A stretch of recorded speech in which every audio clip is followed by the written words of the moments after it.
Hello friends, आप सभी का अपने एच डी एस ट्यूटोरियल पर स्वागत है। तो आज हम लोग जेक बोर्ड क्लास 9 का 2022-23 का मॉडल क्वेश्चन देखने वाले हैं। सब्जेक्ट यानी कि विषय है सामाजिक विज्ञान। आप लोगों का एग्जाम अप्रैल में होगा।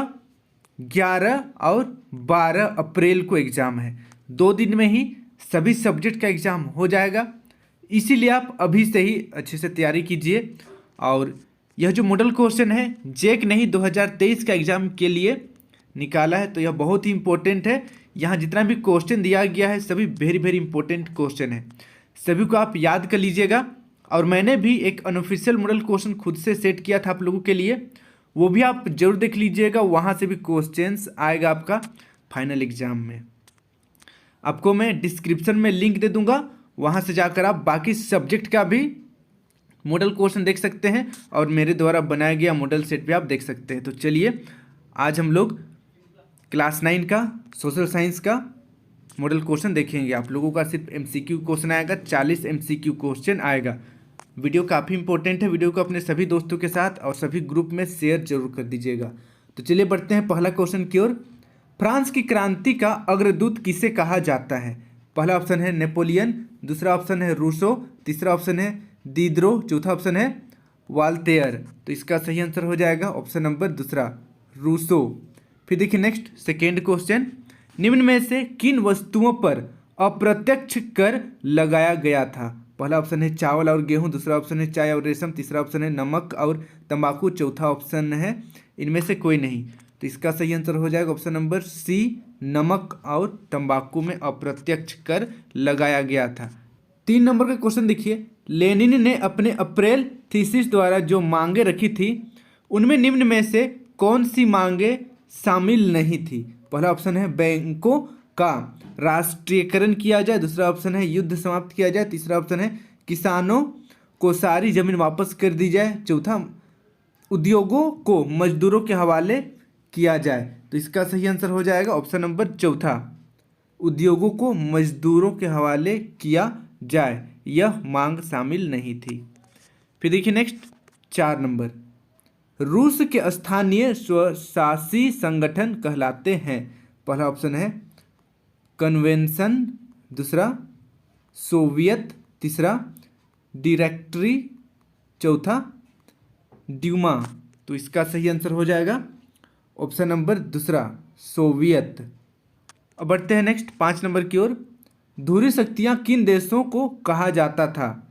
धुरी शक्तियाँ किन देशों को कहा जाता था? पहला ऑप्शन है जर्मनी, फ्रांस, रूस, दूसरा ऑप्शन है जर्मनी, ऑस्ट्रेलिया, तुर्की, तीसरा ऑप्शन है जर्मनी, इटली, जापान, चौथा ऑप्शन है ब्रिटेन, फ्रांस, रूस। तो इसका सही आंसर हो जाएगा ऑप्शन नंबर तीसरा, जर्मनी, इटली और जापान। फिर देखिए नेक्स्ट 6 नंबर।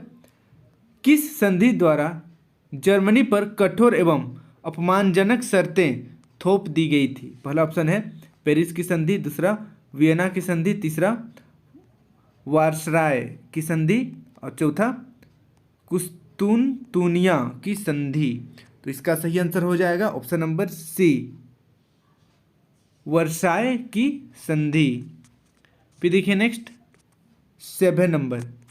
1864 में किसने भारतीय वन सेवा की स्थापना की? पहला ऑप्शन है ब्रेंडिस, दूसरा मैकाले, तीसरा क्लिंटन, चौथा टैगोर। तो इसका सही आंसर हो जाएगा ऑप्शन नंबर पहला, ब्रेंडिस ने 1864 ईस्वी में भारतीय वन सेवा की स्थापना की। अब बढ़ते हैं नेक्स्ट 8 नंबर की ओर। कलांग कौन थे? कलांग कौन थे? पहला ऑप्शन है दिहाड़ी मजदूर, दूसरा कुशल लकड़हारे, तीसरा गरीब मछुआरे, चौथा अस्थाई चरवाहे। तो इसका सही आंसर हो जाएगा ऑप्शन नंबर दूसरा, कुशल लकड़हारे। अब बढ़ते हैं नेक्स्ट 9 नंबर की ओर। बुग्याल, बुग्याल क्या है? पहला ऑप्शन है ऊंचे पहाड़ों पर स्थित घास के मैदान, दूसरा ऑप्शन है निचले हिस्से के आसपास पाए जाने वाले सूखे जंगल का इलाका, तीसरा ऑप्शन है तटीय मैदान, चौथा ऑप्शन है रेगिस्तानी इलाका। तो इसका सही आंसर हो जाएगा ऑप्शन नंबर पहला, ऊंचे पहाड़ों पर स्थित घास के मैदान। अब बढ़ते हैं नेक्स्ट 10 नंबर की ओर। दुनिया की आधी से ज़्यादा चरवाहा आबादी कहाँ रहती है? पहला ऑप्शन है रूस, दूसरा ऑस्ट्रेलिया, तीसरा उत्तरी अमेरिका, चौथा अफ्रीका। तो इसका सही आंसर हो जाएगा ऑप्शन नंबर चौथा, अफ्रीका में रहती है। फिर देखिए नेक्स्ट 11 नंबर, निम्नलिखित में से कौन समकालीन दुनिया में सरकार का सबसे लोकप्रिय रूप है? सबसे लोकप्रिय रूप बताना है सरकार का। पहला ऑप्शन है सैन्य शासन, दूसरा तानाशाही शासन, तीसरा लोकतंत्र, चौथा राजतंत्र। तो सबसे ज़्यादा लोकप्रिय लोकतंत्र है, सबसे ज़्यादा पसंद किया जाता है लोकतंत्र को। फिर देखिए नेक्स्ट 12 नंबर, इनमें से कौन सा तर्क लोकतंत्र के पक्ष में अच्छा नहीं है? पहला ऑप्शन है लोकतंत्र मतभेदों और टकरावों को संभालने का तरीका उपलब्ध कराता है, दूसरा लोकतांत्रिक सरकारें लोगों के प्रति ज़्यादा उत्तरदायी होती है, तीसरा लोकतंत्र बेहतर निर्णय लेने की संभावना बढ़ाता है, और चौथा लोकतंत्र नागरिकों का सम्मान नहीं बढ़ाता। तो ऑप्शन नंबर चौथा सही हो जाएगा। ठीक है, क्वेश्चन लोग फिर से एक बार देख लें। क्वेश्चन यहाँ पर लिखा हुआ है कि लोकतंत्र के पक्ष में अच्छा नहीं है, तो इसीलिए ऑप्शन नंबर चौथा सही हो जाएगा। सम्मान नहीं बढ़ाता है लिखा हुआ है, बढ़ाता है लिखा हुआ होता तो ये तो सही हो जाता। फिर देखिए नेक्स्ट 13 नंबर, संविधान की आत्मा किसे कहते हैं? पहला ऑप्शन है प्रस्तावना, दूसरा प्रारूप, तीसरा अनुच्छेद, चौथा दर्शन। तो इसका सही आंसर हो जाएगा ऑप्शन नंबर पहला, प्रस्तावना। फिर देखिए नेक्स्ट 14 नंबर, दक्षिण अफ्रीका का लोकतांत्रिक संविधान बनाने में इनमें से कौन सा टकराव सबसे महत्वपूर्ण था? पहला ऑप्शन है दक्षिण अफ्रीका और उसके पड़ोसी देश का, दूसरा ऑप्शन है स्त्री और पुरुषों का, चौथा गोरे अल्पसंख्यक और अश्वेत बहुसंख्यकों का, चौथा रंगीन चमड़ी वाले अल्पसंख्यक और अश्वेत बहुसंख्यकों का। तो इसका सही आंसर हो जाएगा ऑप्शन नंबर तीसरा, सी, गोरे अल्पसंख्यक और अश्वेत बहुसंख्यकों का। फिर देखिए नेक्स्ट 15 नंबर, झारखंड विधानसभा सीटों की संख्या कितनी है? पहला ऑप्शन है 80, दूसरा 81, तीसरा 82 और चौथा है 83। तो इसका सही आंसर हो जाएगा ऑप्शन नंबर तीसरा, 82 है। 82 सीटें हैं झारखंड विधानसभा में। अब बढ़ते हैं नेक्स्ट 16 नंबर की ओर, राष्ट्रीय मतदाता दिवस कब मनाया जाता है? पहला ऑप्शन है 25 फरवरी, दूसरा 20 मार्च, तीसरा ऑप्शन है 23 अप्रैल, चौथा ऑप्शन है 25 जनवरी। तो इसका सही आंसर हो जाएगा ऑप्शन नंबर चौथा, 25 जनवरी को राष्ट्रीय मतदाता दिवस मनाया जाता है। फिर देखिए नेक्स्ट 17 नंबर, वर्तमान समय में भारत के राष्ट्रपति कौन है? सोनिया गांधी, द्रौपदी मुर्मू, नरेंद्र मोदी, रामनाथ कोविंद। तो इसका सही आंसर हो जाएगा ऑप्शन नंबर दूसरा, द्रौपदी मुर्मू। अभी 2023 में अभी वर्तमान में भारत के राष्ट्रपति द्रौपदी मुर्मू हैं, और इससे पहले थे रामनाथ कोविंद। अब बढ़ते हैं नेक्स्ट 18 नंबर की ओर, निम्नांकित में से कौन भारतीय संसद के 2 सदन है? पहला ऑप्शन है लोकसभा और ग्राम सभा, दूसरा राज्यसभा और नगर परिषद, तीसरा लोकसभा और राज्यसभा, चौथा विधानसभा और ग्राम सभा। तो इसका सही आंसर हो जाएगा ऑप्शन नंबर तीसरा, लोकसभा और राज्यसभा। फिर देखिए नेक्स्ट 19 नंबर, संगठन और संघ बनाने की स्वतंत्रता किस मौलिक अधिकार के अंतर्गत आता है? पहला ऑप्शन है समानता का अधिकार, दूसरा स्वतंत्रता का अधिकार, तीसरा धार्मिक स्वतंत्रता का अधिकार, और चौथा है शोषण के खिलाफ अधिकार। तो इसका सही आंसर हो जाएगा ऑप्शन नंबर तीसरा, ऑप्शन नंबर तीसरा सही हो जाएगा, स्वतंत्रता का अधिकार। स्वतंत्रता का अधिकार, इसके तहत संगठन और संघ बनाने की स्वतंत्रता है। अब बढ़ते हैं नेक्स्ट 20 नंबर की ओर। 20 नंबर का क्वेश्चन है, निम्नलिखित में से कौन मौलिक अधिकारों में नहीं आता है? समानता का अधिकार, स्वतंत्रता का अधिकार, संवैधानिक उपचार का अधिकार, जातिगत भेदभाव का अधिकार। तो इसका सही आंसर हो जाएगा ऑप्शन नंबर चौथा, जातिगत भेदभाव का अधिकार मौलिक अधिकार में नहीं आता है। अब बढ़ते हैं नेक्स्ट 21 नंबर की ओर, भारत का क्षेत्रफल विश्व के क्षेत्रफल का कितना प्रतिशत है? 24.2% या 2.4% या 10.2% या 14.6%। तो इसका सही आंसर हो जाएगा ऑप्शन नंबर दूसरा, 2.4%। फिर देखिए नेक्स्ट 22 नंबर, निम्नलिखित में से कौन हमेशा बर्फ से ढका रहता है? पहला ऑप्शन है महान हिमालय, दूसरा शिवालिक, तीसरा पूर्वी घाट और चौथा अरावली। तो इसका सही आंसर हो जाएगा ऑप्शन नंबर पहला, महान हिमालय हमेशा बर्फ से ढका होता है। फिर देखिए नेक्स्ट 23 नंबर, उत्तरी मैदान किन नदियों से बना है? पहला ऑप्शन है गंगा यमुना कावेरी, दूसरा ऑप्शन है नर्मदा तापी गोदावरी, तीसरा सिंधु कृष्णा माही और चौथा गंगा सिंधु ब्रह्मपुत्र। तो इसका सही आंसर हो जाएगा option number D, Ganga Sindhu Brahmaputra नदी, इन सभी से उत्तरी मैदान बना है। फिर देखिए नेक्स्ट 24 नंबर, प्रायद्वीपीय नदियाँ होती है। पहला ऑप्शन है सदा जल प्रवाही, दूसरा ऑप्शन है ग्रीष्मकालीन जल प्रवाही, तीसरा ऑप्शन है वर्षाकालीन जल प्रवाही, चौथा ऑप्शन है सदा शुष्क। तो इसका सही आंसर हो जाएगा ऑप्शन नंबर तीसरा, वर्षाकालीन जल प्रवाही। फिर देखिए नेक्स्ट 25 नंबर, निम्नलिखित में से कौन सी लवणीय जल वाली झील है? पहला ऑप्शन है सांभर, दूसरा वुलर, तीसरा डल, चौथा गोविंद सागर। तो इसका सही आंसर हो जाएगा ऑप्शन नंबर पहला, सांभर, सांभर। फिर देखिए नेक्स्ट 26 नंबर, निम्नलिखित में से कौन जलवायु को प्रभावित करने वाला कारक नहीं है? पहला ऑप्शन है अक्षांश, दूसरा ऊंचाई, तीसरा वायुदाब एवं पवन, ये तीनों तो जलवायु को प्रभावित करती है। चौथा ऑप्शन देखते हैं, चौथा ऑप्शन ये है, ये प्रभावित नहीं करती है। मौसम समाचार, हम कुछ भी समाचार पढ़ें जलवायु को प्रभावित नहीं करेगा। अब बढ़ते हैं नेक्स्ट 27 नंबर की ओर, भारत में मानसून का आगमन कब होता है? पहला ऑप्शन है मई में प्रारंभ होता है, दूसरा जून में प्रारंभ होता है, तीसरा जुलाई में प्रारंभ होता है, चौथा अगस्त में प्रारंभ होता है। तो भारत में मानसून कब प्रारंभ होता है? तो इसका सही आंसर हो जाएगा ऑप्शन नंबर दूसरा, जून में प्रारंभ होता है। फिर देखिए नेक्स्ट 28 नंबर, नागफनी किस वनस्पति क्षेत्र में पाई जाती है? नागफनी किस वनस्पति क्षेत्र में पाई जाती है?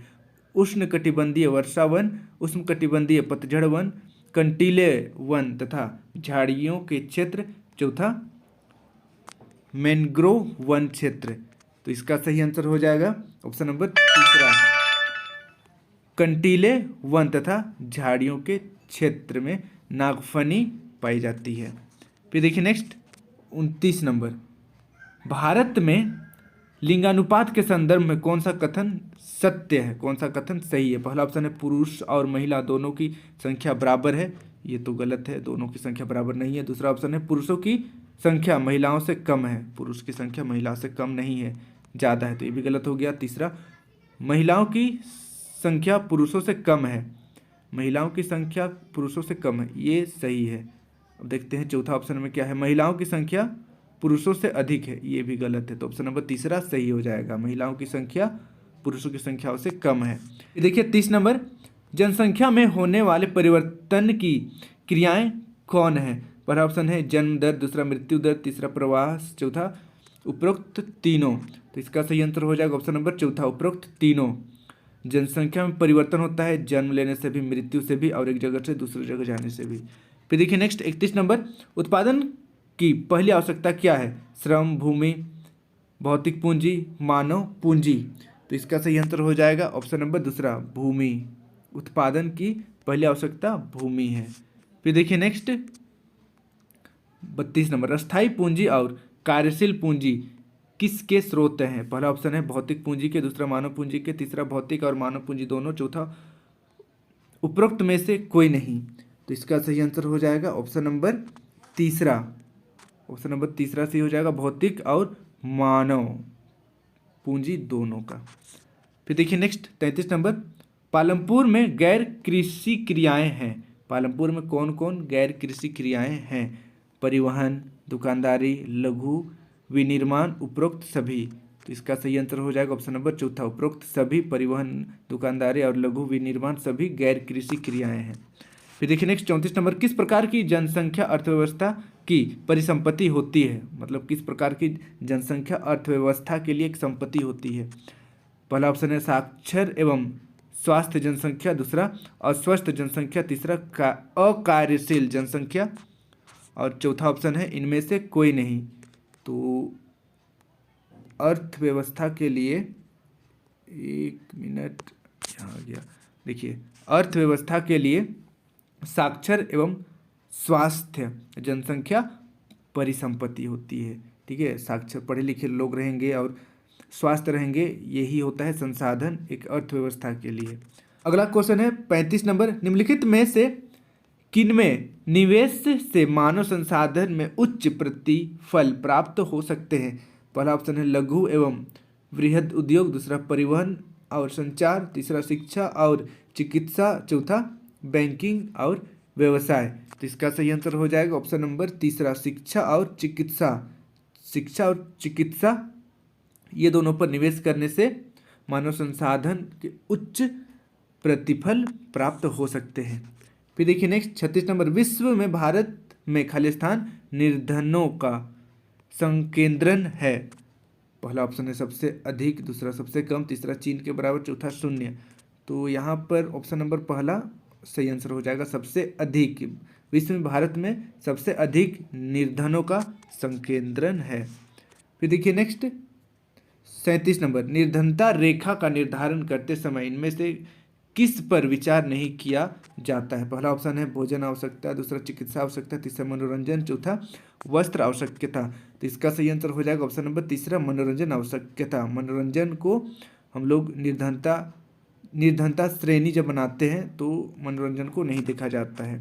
भोजन आवश्यकता को देखा जाता है, चिकित्सा आवश्यकता को देखा जाता है और वस्त्र आवश्यकता को देखा जाता है।